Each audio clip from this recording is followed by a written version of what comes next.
Hi everyone, welcome back to Mario Movie Updates, the show where we talk about whatever news stories come out related to the upcoming Super Mario Bros. Movie from Illumination. Now, I apologize if you hear any sort of background noise while I'm recording this. Pretty much the entire family is home now due to the recent epidemic that's happening in the world. And also, I apologize, this is the first Mario Movie Update I've done in I think almost a month, or maybe a whole month. But there's a couple reasons for that. Mostly because not a whole lot of big news stories have been coming out related to the movie, and also I've had other things to do. But there is one pretty big thing that we have to catch up on. As some of you might know, for the past couple episodes, I've been covering leaks that have supposedly been revealed relating to a trailer/pitch for the actual movie itself and a couple screenshots from said trailer. Well, it turns out I was completely wrong, as guess what? They were actually fake. Shine Sprite Gamer, the guy who brought my attention to these leaks in the first place, is the one who created them. So he made the fake Instagram account, and he made the fake trailer clip and the fake screenshot from it. Also, I'd like to thank everybody for telling me these were fake, because clearly I wouldn't have been able to figure that out on my own. Anyway, Shine Sprite Gamer, if you're watching this, and I'm sure you are, you have played me like a fiddle. I admit that I can often be very, very gullible, so good game, sir.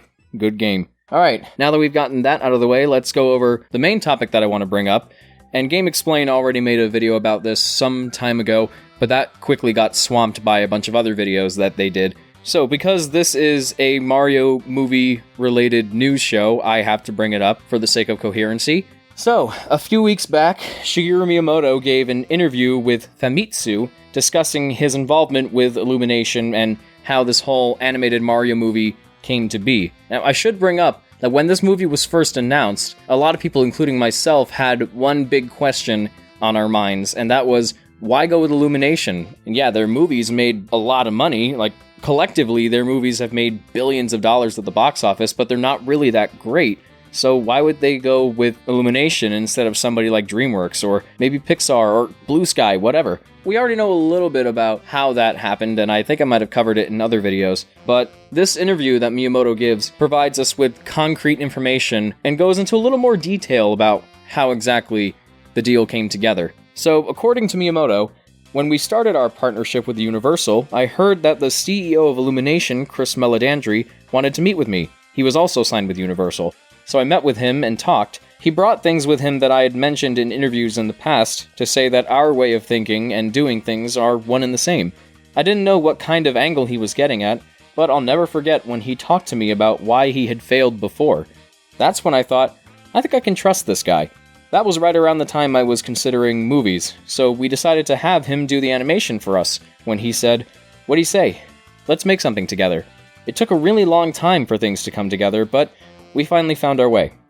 Well, that's a lot to take in. So from what I gather, the decision to work with Illumination wasn't based specifically on how financially successful their movies are. Part of it definitely seems like it was through the Universal partnership, which right now primarily consists of Super Nintendo World, the Nintendo-themed park for Universal Studios in Japan and eventually Hollywood and Florida.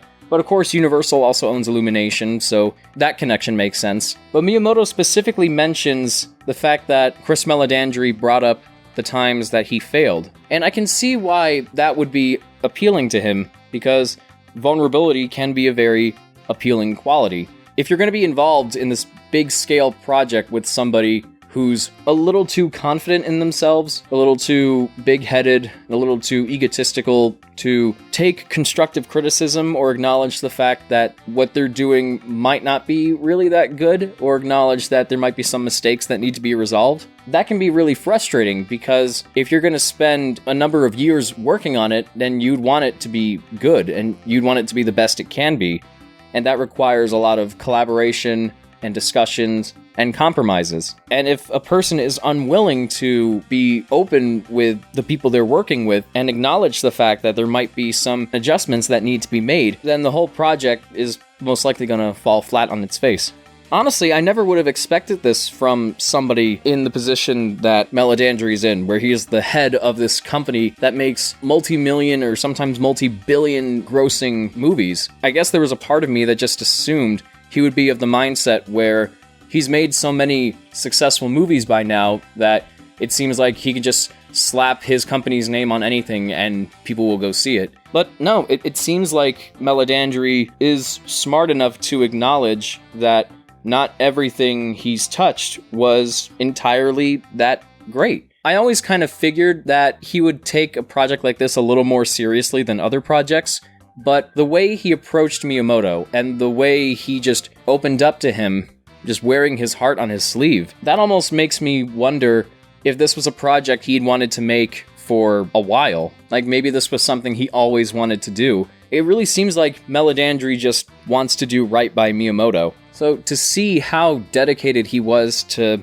make this happen, honestly, this just increases my faith in this project. Because if the people working on it are dedicated enough to make something that faithfully represents this property that's been around for nearly 35 years, then we might be able to expect something good out of it.